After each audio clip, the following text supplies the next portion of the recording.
He pointed This his ends finger now. inches from her face, You will retract your then smirked statement at the crisp or white face the apron tied consequences. around her waist. To Richard Sterling, the waitress holding his wine bottle wasn't human. She was beneath him, a servant, a prop, a punchline waiting to happen. He thought that by switching to Korean, he could weaponize words she'd never understand. He thought his cruelty was invisible. He thought he was untouchable. He was wrong. What Richard didn't know was that the woman gripping that bottle had spent 3 years teaching English in the heart of Seoul. And what he really didn't know was that the man sitting in the corner booth with a clear view of his table, the silent figure cloaked in shadows, watching his every move with the patience of a predator, was the very person Richard had been desperately trying to impress for months. The Dragon of Seoul. The silent owner of the empire Richard wanted to join. The head of the Jiandal. This is the story of how a bully's arrogance became his ruin, and how one quiet word in Korean changed everything. It was a rainy Tuesday night at the Obsidian, the kind of exclusive supper club where reservations were measured in favors, not money. The chandeliers cast amber shadows across mahogany walls. The dining room was arranged with care-intimate two-tops along the windows, larger tables in the center for those who wanted to be seen, and private booths along the back wall for those who preferred shadows. Rain drummed against the tall windows. The air smelled of aged wine and old power. Kim Wilson's feet were screaming. Her sensible black shoes had been squeezing her toes for the past 6 hours. She adjusted her black collared shirt beneath the white apron, mentally tallying the night's tips against her overdue student loan bill. $73. Not enough. Never enough. Table 4 is ready for service, her manager hissed as he passed her in the kitchen hallway. And Kim? This one's a VIP. Big spender. Don't mess it up. Kim nodded, squared her shoulders, and pushed through the swinging doors into the dining room. Her smile was professional, practiced, empty. She'd worn it so many times it no longer required effort. Table 4 sat in the center of the room, a round table draped in white linen, 2 glasses of deep red wine already poured. Seated there was Richard Sterling, a man whose light gray suit practically glowed under the chandelier. His hair was slicked back with too much product. His grin was wide, wolfish, designed to dominate. Across from him sat a woman in a sequined dress, who looked bored but obligated to stay. Kim approached with her notepad ready. "Good evening. Are we ready to—" "Finally," Richard interrupted, not even looking at her. He swirled his wine glass dramatically and glanced at his date. Service here used to be faster. Guest standards are slipping. His date offered an uncomfortable smile. Kim's fingers tightened around her pen, but she kept her face neutral. "My apologies, sir. How may I assist you this evening?" That's when Richard looked at her, really looked at her. His eyes dragged over her apron, her shirt, her pulled-back hair. Then he leaned back in his chair, smirking like a man who'd just discovered a new toy. And then he spoke, in Korean. Richard had checked he'd asked the hostess earlier if any staff spoke Korean. She'd told him no. What she didn't know was that Kim had been hired just 3 weeks ago, after the previous server left. "Irohoge myongchonghan yo janun cheweumia." I've never seen a woman this stupid before. His date blinked, confused. Richard laughed, loud and performative, as if he'd just told the funniest joke in the world. He gestured lazily toward Kim. "Bois, gunyang teogdeji gatun erol derio wasio. Look, they just brought us some peasant girl." Kim's hand, still clutching her notepad, trembled. Just once.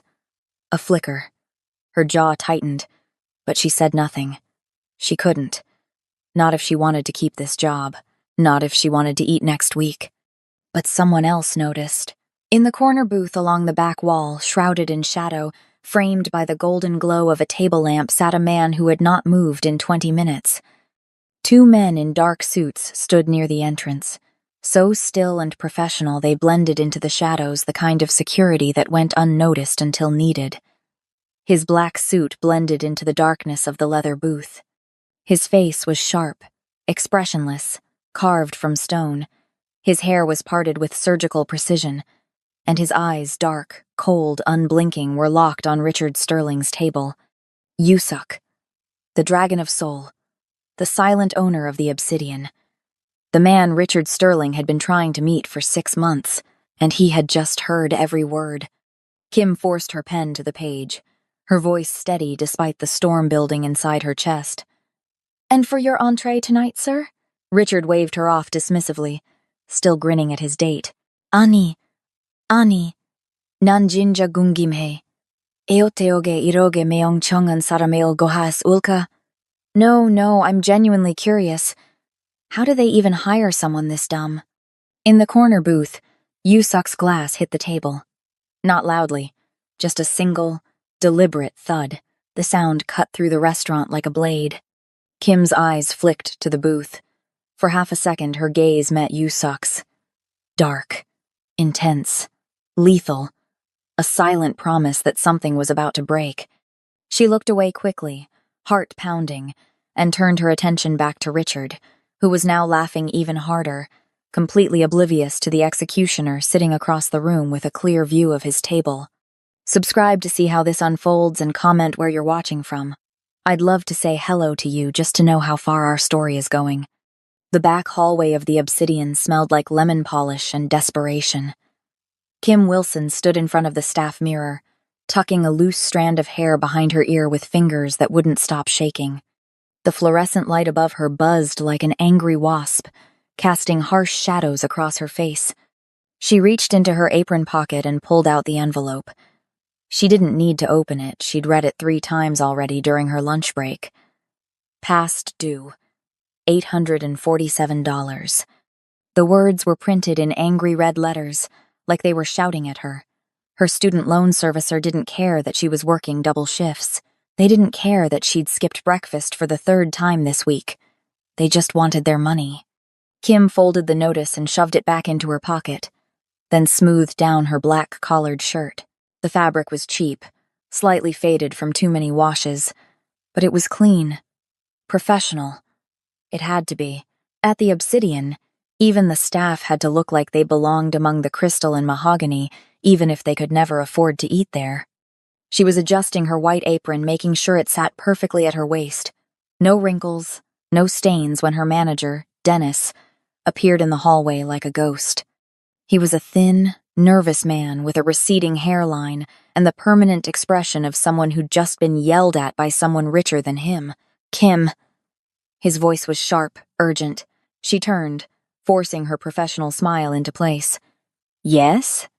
"Table 4, VIP. Big spender." Dennis's eyes darted toward the dining room, then back to her. "He's already ordered 2 bottles of the '09 Bordeaux. Do not, and I mean do not, mess this up. Smile, nod, keep the wine flowing. Got it?" Kim's stomach tightened. VIPs were either the best tippers or the worst human beings. There was rarely an in-between. "Got it." "And Kim?" Dennis leaned in closer, lowering his voice. "He's here with a date. He's showing off. Let him. Just be invisible, okay? Invisible. Right. Because that's what she was supposed to be. A ghost in an apron, pouring wine and clearing plates, never speaking unless spoken to, never existing unless needed. Understood," Kim said quietly. Dennis nodded and disappeared back through the swinging doors. Kim took one last look at herself in the mirror. Her reflection stared back, tired eyes, shoulders already tense, a woman trying to hold herself together with sheer willpower and caffeine. She exhaled slowly, squared her shoulders, and pushed through the doors into the dining room. The Obsidian at night was a different world. The chandeliers glowed like trapped stars. Rain streaked down the tall windows, blurring the city lights outside into streaks of gold and white. Soft piano music drifted through the air, barely audible beneath the murmur of quiet conversations and the gentle clink of silverware on porcelain. Kim moved through the room like she'd been trained to efficient, unobtrusive, a shadow among shadows. Her sensible black shoes made no sound on the polished hardwood floor. She passed table 7, where an elderly couple shared a dessert in comfortable silence. Table 9, where a group of businessmen laughed too loudly over whiskey. And then, in the center of the dining room, beneath the largest chandelier, sat table 4, Richard Sterling. Kim recognized the type immediately. New money. The kind of man who wore wealth like a costume, who needed everyone in the room to know he could afford to be there. His light gray suit was expensive but flashy, tailored just a bit too tight to show off his build. His white shirt was crisp, his dark tie perfectly knotted.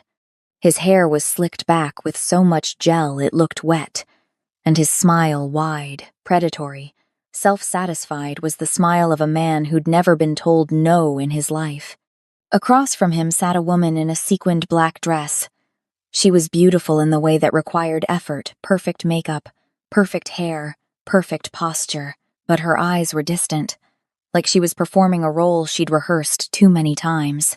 2 glasses of red wine sat between them, one bottle already finished and pushed to the side. Kim approached with her notepad, her smile fixed in place. "Good evening. Are we ready to—" "Finally." Richard's voice cut through her greeting like a knife. Kim had served them once already, had taken their wine order an hour ago when they'd first arrived.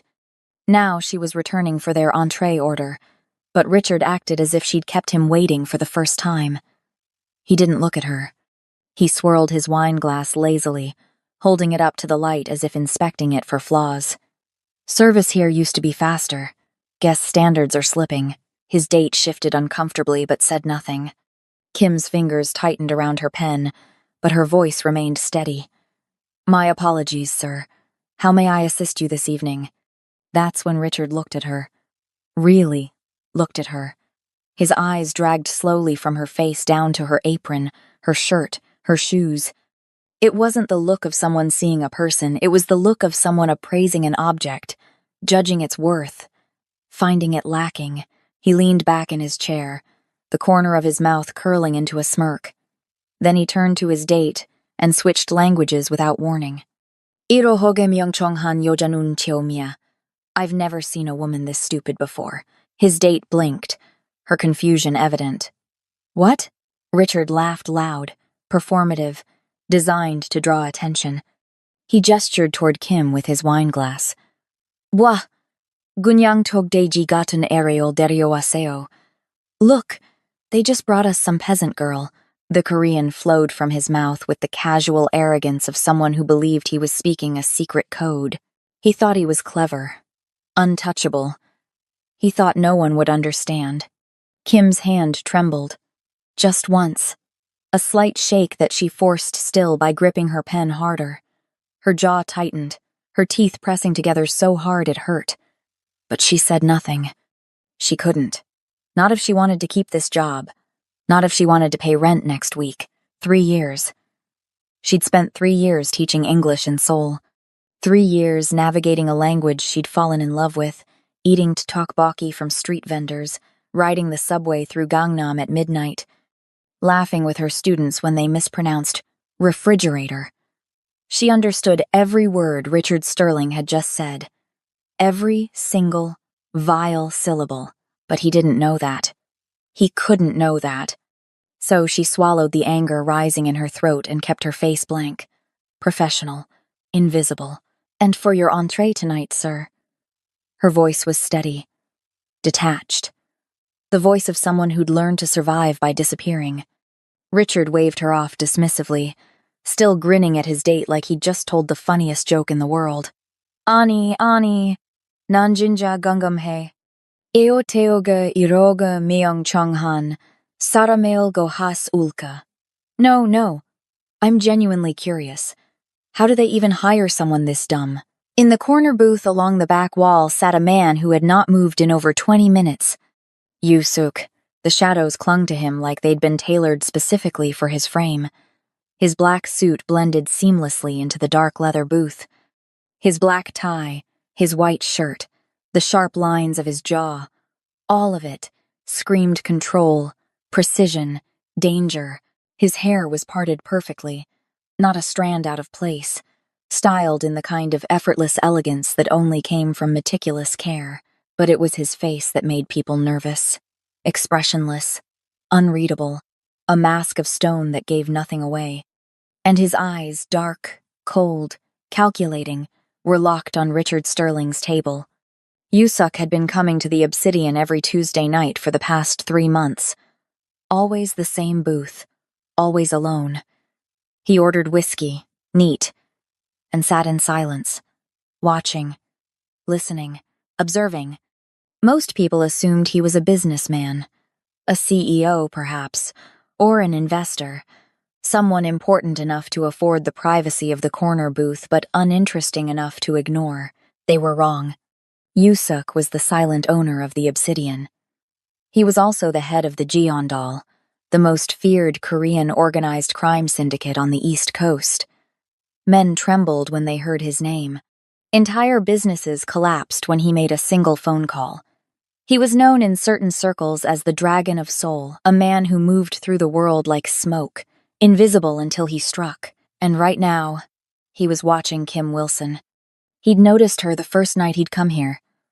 The way she moved, efficient but exhausted, professional but fragile. The way she smiled at customers even when they didn't deserve it. The way she carried herself with a quiet dignity that no one else seemed to see. He'd been watching her for 3 months. Not, obviously. Not in a way that would make her uncomfortable. Just aware, curious, intrigued by the woman who seemed to exist in a world that overlooked her completely. And now, as Richard Sterling spat insults in Korean, his language, the language of Yusuk's childhood, his grandmother, his blood Yusuk's fingers tightened around his whiskey glass. He saw Kim's hand tremble, saw the micro-expression flash across her face, pain, anger, humiliation before she buried it beneath that practiced, professional mask. She understood.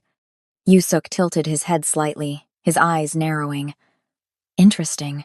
Richard Sterling had no idea what he'd just done. He had no idea who was listening. And he had absolutely no idea that the woman he was mocking had just become untouchable.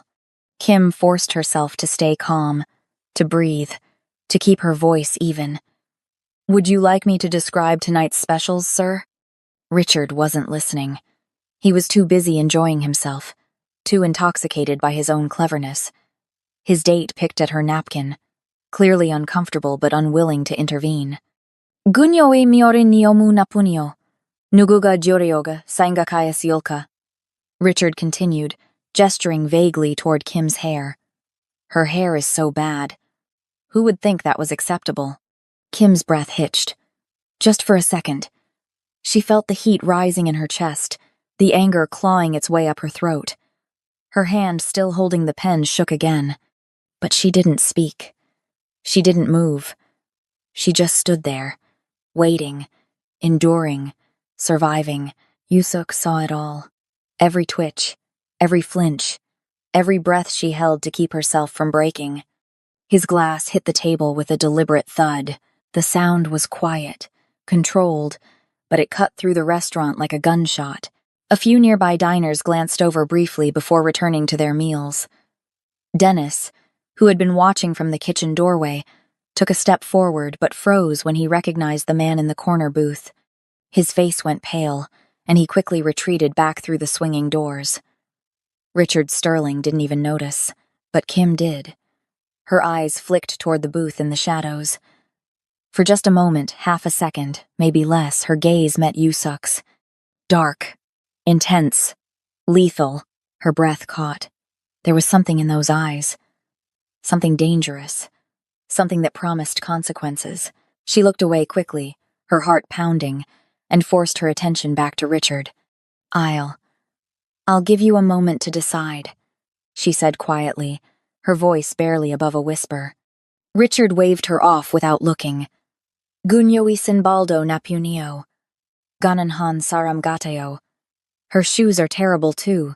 She looks poor. His date finally spoke up, her voice hesitant. "Richard, maybe we should just order."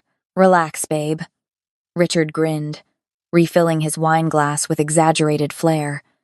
"She doesn't understand a word I'm saying. It's fine." Kim turned to leave, her legs unsteady, her hands trembling so badly she had to clutch her notepad against her chest to hide it. But before she could take more than 2 steps, Richard raised his voice again.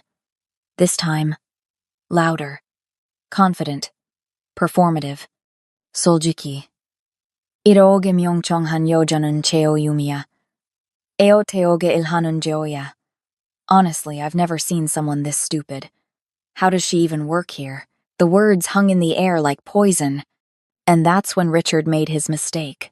He reached out casually, carelessly, and knocked over the water glass in front of him. The glass tipped, rolled, and shattered on the hardwood floor with a sharp, crystalline crack. Water pooled across the ground, soaking into the expensive rug beneath the table. Richard looked up at Kim, his grin wide and cruel. Chiwoyo. Clean it up. He didn't say it kindly. He didn't say it like a request. He said it like a command. Like she was beneath him. Like she was nothing. And then he added, in a voice dripping with venom, Myong Chonghan Gay. Stupid dog. Kim froze.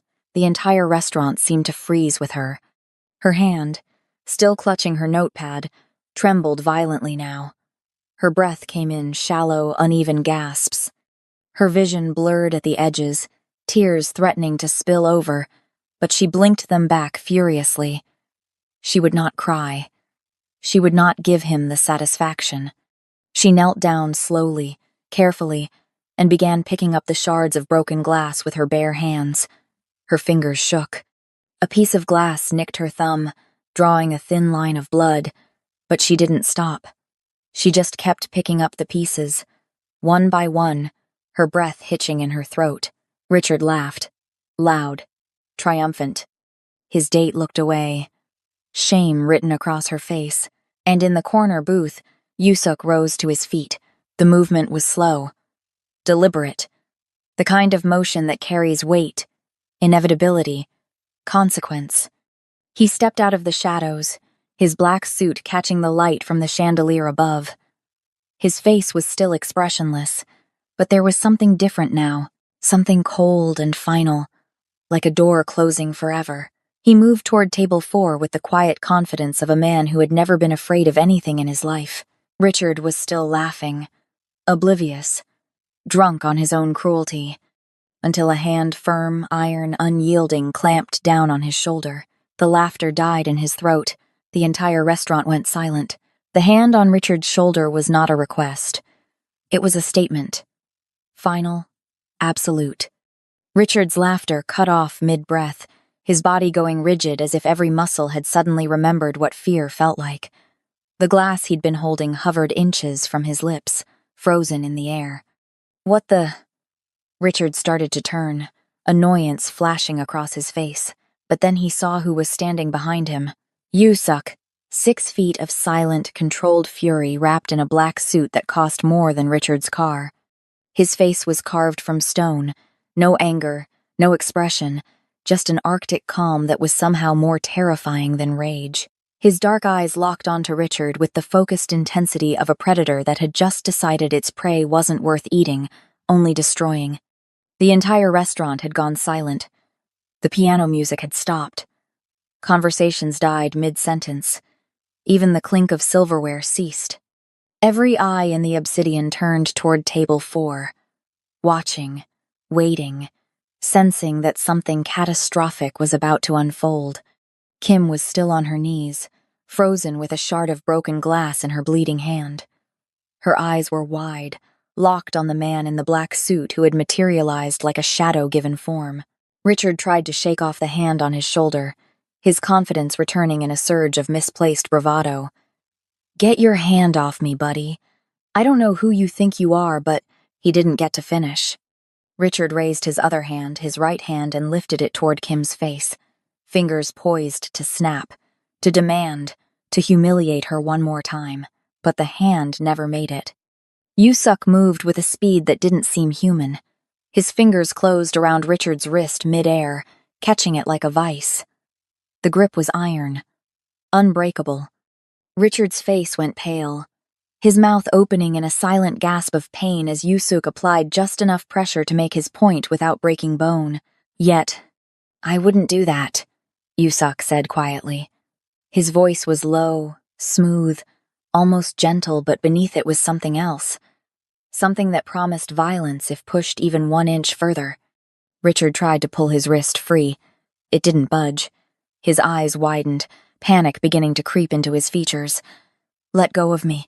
Let go of me right now, or I'll— You'll what? Yusuk's voice was still quiet, still calm.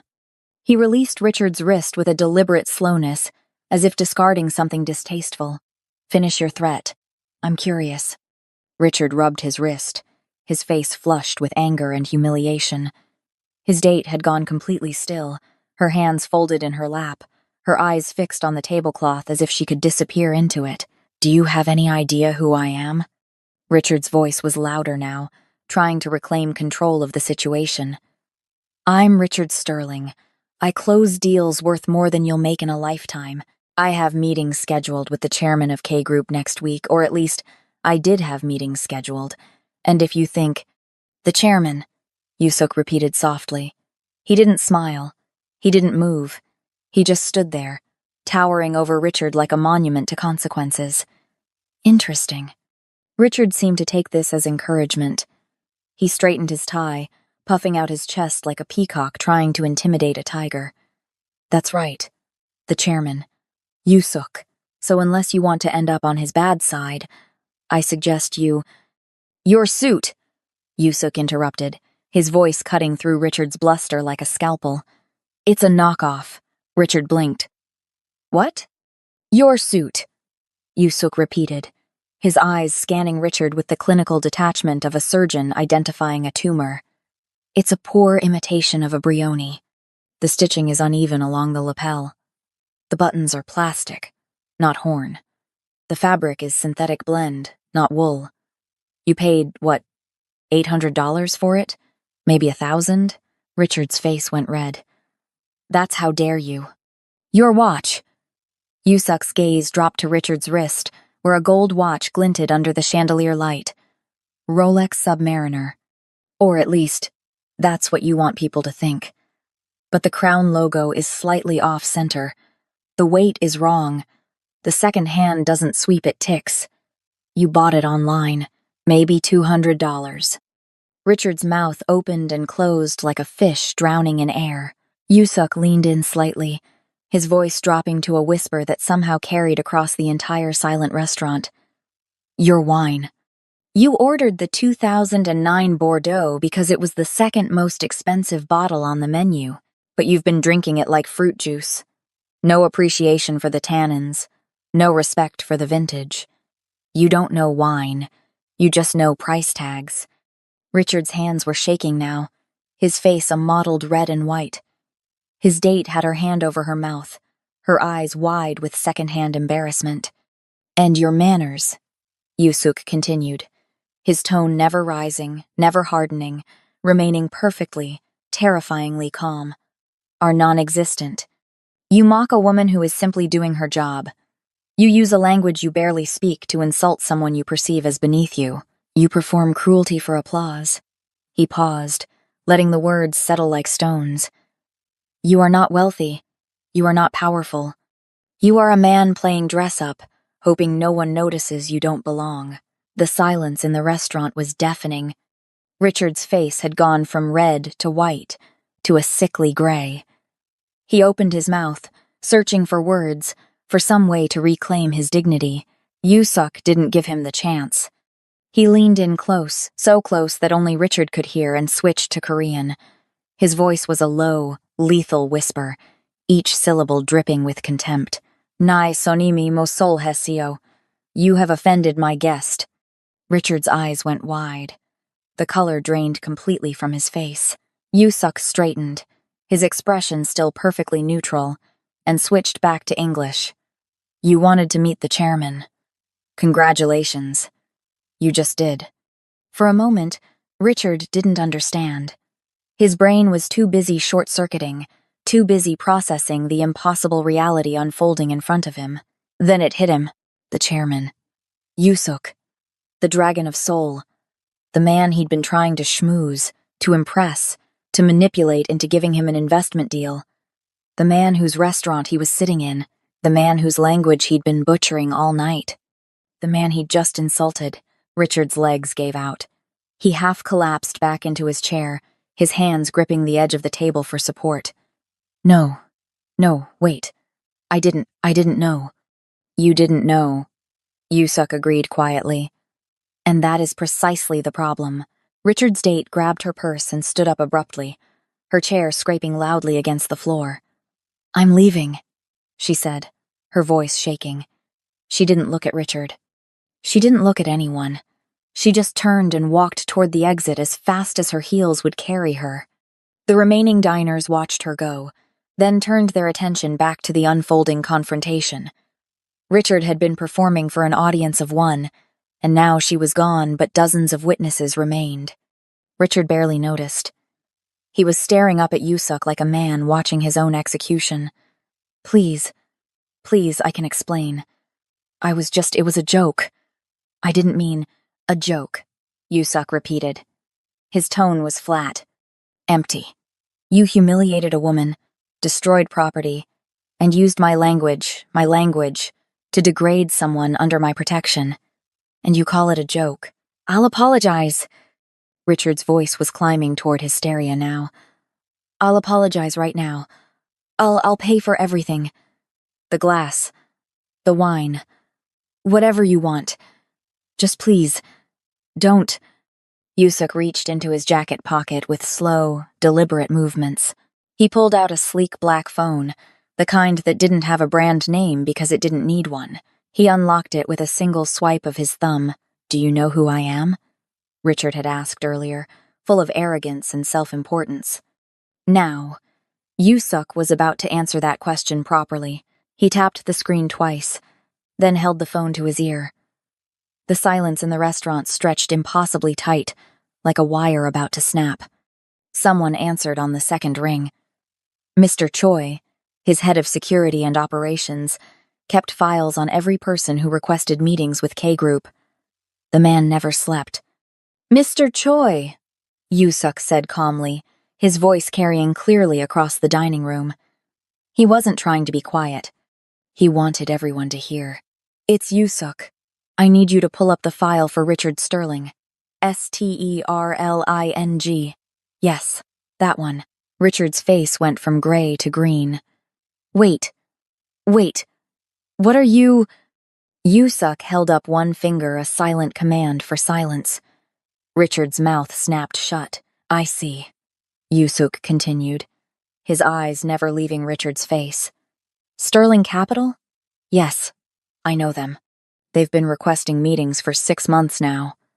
He paused, letting that sink in. Cancel all scheduled meetings. Permanently. And call our partners at Westbridge Capital, inform them we're pulling out of the Sterling deal. Immediately. No extensions.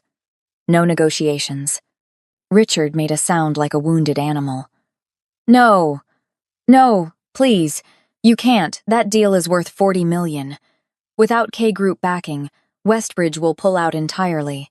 My business, my reputation, everything. Yes, Yusuk said simply. Everything. Please. Richard was begging now, his voice cracking. I'll do anything. Just don't. Yusuk's expression didn't change.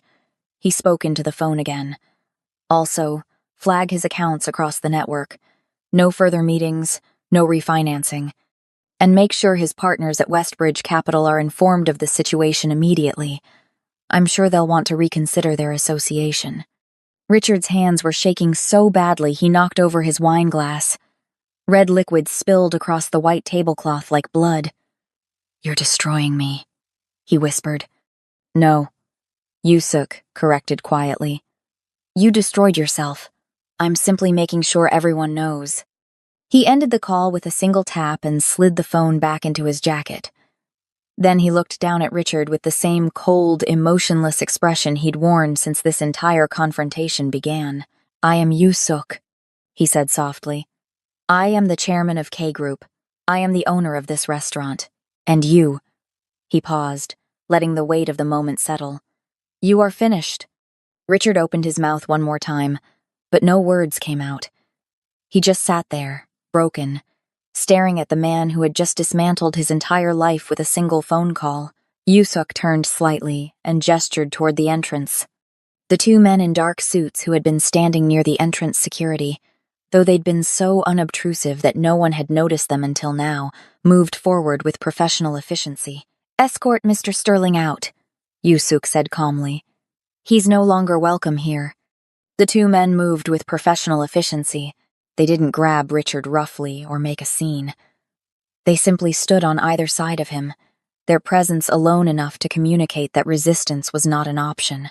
Richard stood on shaking legs, his face a mask of devastation and disbelief. He looked around the restaurant at the silent diners, at the staff frozen in place, at the ruins of his reputation scattered across the floor like broken glass. Then he looked at Kim, who was still kneeling on the ground, her hand bleeding, her eyes wide with shock. "I'm sorry," he whispered. "I'm so sorry." Kim said nothing. She just stared at him, her face unreadable. The security guards led Richard toward the exit. His footsteps were uneven, stumbling. The doors opened, and he disappeared into the rainy night. Swallowed by darkness, the doors closed behind him with a soft, final click. The restaurant remained silent. No one moved, no one spoke. It was as if the entire room had been holding its breath and had forgotten how to exhale. Yusuk stood in the center of it all, still and composed, the eye of a storm that had just passed. Then, slowly, he turned toward Kim. She was still on the floor, surrounded by shards of broken glass, her hand bleeding onto the white apron tied around her waist. Her eyes were fixed on him wide, uncertain, afraid but also something else. Grateful, confused, overwhelmed. Yusuk knelt down in front of her. The movement was slow, careful, deliberate. He reached into his jacket pocket and pulled out a pristine white handkerchief, then gently took her injured hand in his. Kim flinched at the contact, but didn't pull away. "You're bleeding," he said quietly. His voice was different now, softer, warmer, stripped of the cold menace he'd used on Richard. He wrapped the handkerchief around her thumb with surprising gentleness, applying just enough pressure to stop the bleeding. Kim's breath hitched. She looked down at their hands, his large and steady, hers small and trembling, and then back up at his face. Up close, he was even more striking. Sharp cheekbones, a strong jaw, dark eyes that were no longer cold, but instead concerned, almost tender. "Are you all right, Miss Kim?" he asked. And then, impossibly, shockingly, he asked it again. In Korean, "Gwenchanhayo? Are you okay?" Kim's breath caught in her throat. Her eyes widened, and for a long moment, she just stared at him, processing the question, the language, the impossible reality of everything that had just happened. The entire restaurant was still watching, still silent, still waiting.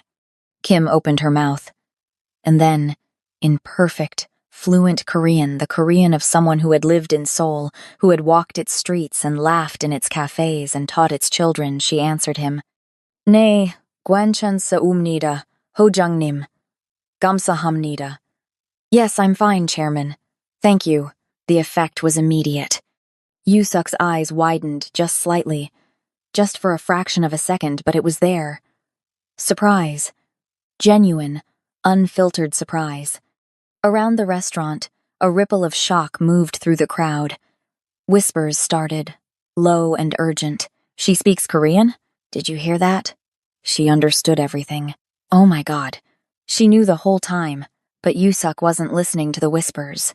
He was staring at Kim, his expression shifting from surprise to something else. Something that looked almost like admiration. "You understood him," Yusuk said quietly, still in Korean. "Chewam buteo. Modun jeosul. From the beginning. Everything." Kim nodded slowly. "Ne. Modun jeosul duriosiamnida." "Yes, I heard everything." Yusuk tilted his head slightly, studying her with renewed interest. "Gunde daidafaji anhaseoyo." "But you didn't respond." Kim's jaw tightened, her voice barely above a whisper. "Jigobi piryohaseoyo." I needed this job. The words hung between them, heavy with meaning. She'd endured the humiliation, the insults, the cruelty not because she didn't understand, but because she couldn't afford to fight back. Because survival mattered more than dignity. Yusuk's expression softened. Ihahabnida. I understand. He helped her to her feet, his hand steady and firm, and then, still holding the handkerchief around her injured thumb, he turned to address the rest of the restaurant. Ladies and gentlemen, he said in English, his voice carrying clearly across the silent room. I apologize for the disruption to your evening. Your meals tonight are complimentary. Please, continue. There was a moment of hesitation, and then slowly the restaurant began to breathe again. Conversations resumed, though voices remained hushed and strained. Diners kept glancing toward Kim and Yusuk, the atmosphere thick with unspoken tension. The piano player returned to his bench and began playing a soft, melancholic tune. Silverware clinked against porcelain, but everyone was still watching Yusuk and Kim out of the corners of their eyes. Yusuk guided Kim gently away from the broken glass, toward the side of the dining room where they could speak more privately. His hand was still holding hers, not possessively, but protectively, as if she might shatter if he let go too quickly. When they were far enough from the other tables, Kim finally found her voice. She looked up at him, her eyes still wide with shock and confusion and a dozen other emotions she couldn't name. Why? She asked quietly. Why did you do that? Yusuk met her gaze, his expression serious. Gyuga dangsinyul mosul he syoyo, he said simply in Korean. He disrespected you. People disrespect me every day, Kim replied, still in Korean. Her voice was tired, resigned. I ryoke jung sokaji anhaseoyo. It's never mattered before. Naije nun jung yoheo. Yusuk's voice was quiet but firm. It matters to me. Kim blinked, her breath catching. I don't understand. Yusuk's expression shifted, the cold mask of the chairman melting away for just a moment. When he spoke again, his voice was softer, more personal. He hesitated, as if weighing his next words carefully. Then he spoke, still in Korean, his voice lower, more intimate. Jonium Mayejuhananun, Yogi Omnida. I come here every Tuesday. Kim nodded slowly. I've seen you. In the corner booth, Dangsin Temunibnida. Because of you, the words landed between them like a stone dropping into still water, sending ripples outward in every direction. Kim's eyes went wide. What? Yusuk's expression remained calm, but there was something vulnerable in his eyes now, something real. I've been watching you for 3 months. The way you work, the way you treat people with kindness even when they don't deserve it. The way you carry yourself with dignity even when the world tries to take it from you. He paused. You are extraordinary. Kim's hand, still wrapped in his handkerchief, still held gently in his, began to tremble. I'm just a waitress. Anibnida. No. Yusuk shook his head. Dengsin un gujios oda hulsin deoman un geozibnida. You are so much more than that. Kim felt tears prickling at the corners of her eyes. She blinked them back furiously. You don't know me, Gunde algo sipioyo, but I want to. The restaurant around them seemed to fade away. The music, the whispers, the clinking of glasses, all of it became background noise, distant and irrelevant. Kim looked down at their hands, still joined, and then back up at his face. His pronunciation really was terrible. She said quietly in Korean, the tiniest hint of a smile tugging at the corner of her mouth. Jinja hyungpyeon iobseo seo yo. It was genuinely awful. Yusuk's face transformed. For the first time since he'd stood up from that shadowed booth, he smiled. It wasn't the cold, calculated smile of a man who'd just destroyed someone's life. It was genuine, warm, devastating in its sincerity. Junun manhun geosol hyongpyeon iopseo seo seo yo. He was awful at many things. Kim laughed, a short, startled sound that escaped before she could stop it. It felt strange, laughing after everything that had just happened. But it also felt good, like something in her chest had finally loosened after being clenched tight for too long. Yusuk released her hand carefully, as if reluctant to let go, and reached into his jacket pocket. He pulled out a sleek black business card, matte finish, minimalist design, expensive in its simplicity. He held it out to her. "My grandmother," he said, switching back to English, "lives in Seoul. She's 83 years old, sharp as a knife, and more stubborn than anyone I've ever met. She needs a translator and companion, someone who speaks fluent Korean and English, someone educated, someone with patience." He paused. "Someone like you." Kim stared at the card, not taking it. "I don't understand." "You're overqualified to be pouring wine," Yusuk said simply. "The position pays triple what you make here. Full benefits. Housing if you need it. You would start tomorrow if you're willing." Kim's head was spinning. "You don't know anything about me. You don't know if I'm qualified. If I'm—" "I know you spent 3 years teaching English in Seoul," Yusuk interrupted gently. "I know you speak Korean fluently. I know you carry yourself with grace under pressure. I know you're struggling with student loans and working double shifts to survive." He held the card closer. "And I know that you deserve better than this." Kim's throat tightened. "How do you know all that?" "I pay attention," Yusuk said simply. There was no apology in his voice. No shame, just honesty. "Take the card, Miss Kim. Think about it. If you decide you're interested, call the number. If you decide you're not, keep the card anyway. You never know when you might change your mind." Kim reached out slowly and took the card. Her fingers brushed against his just for a moment, just long enough to send a shiver up her spine. The card was heavier than she expected. Real weight. Real possibility. "Thank you," she whispered. Yusuk nodded once, a slight bow of his head that carried respect, not condescension. Then he straightened, his professional mask sliding back into place. "Annyeonggi gaseyo, Kim Yang." "Goodbye, Miss Kim." "Annyeonggi gaseyo, Hojangnim." "Goodbye, Chairman." Yusuk turned and walked toward the exit, his black suit blending into the shadows as he moved. The 2 security guards fell into step behind him, silent and efficient. The doors opened. Rain poured down outside, blurring the city lights into streaks of gold. Yusuk paused at the threshold, glancing back one last time. His eyes found Kim's across the restaurant, and for just a moment, that warm, genuine smile returned. Then he stepped out into the rain and disappeared. Kim stood there, alone in the middle of the obsidian, holding a black business card in her bandaged hand. Around her, the restaurant had returned to a semblance of normalcy. Conversations flowed, wine glasses clinked, the piano played on, but the whispers continued, and eyes still followed her movements, but nothing felt normal. Nothing felt the same. Kim looked down at the card. Yusuk. Chairman. K Group. Personal line. A phone number was printed below in silver ink. Kim's thumb traced over the embossed letters, her heart pounding in her chest. Triple her current salary. Full benefits. Housing. A way out of the crushing weight of debt that had been suffocating her for years. A chance. She looked toward the doors where Yusuk had disappeared, then back down at the card in her hand. And for the first time in a very long time, Kim Wilson smiled. Not the practiced, professional smile she wore for customers. Not the empty, exhausted smile she forced when her manager yelled at her. A real smile.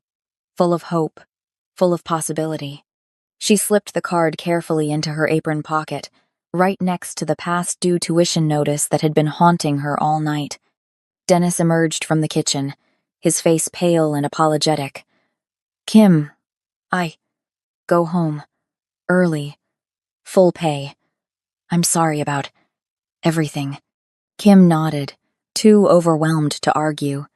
She untied her apron with shaking hands, said quiet goodbyes to the other servers, and walked toward the exit. Tomorrow, she would make a phone call. Tomorrow, everything would change. Can Kim escape the life that's been crushing her? Will she accept Yusuk's offer and step into a world of power, danger, and possibility? And what will happen when she discovers the real reason the Dragon of Soul has been watching her all along? Smash that subscribe button and turn on notifications, because you do not want to miss what happens next. This story is about to get even more intense. Drop a comment. Do you think Kim should take the job, or is she walking straight into the lion's den? Like this video if you're hooked on this dangerous romance between a waitress and a mafia boss. The next chapter drops soon, and trust me, you are not ready for what You Suck's world really looks like.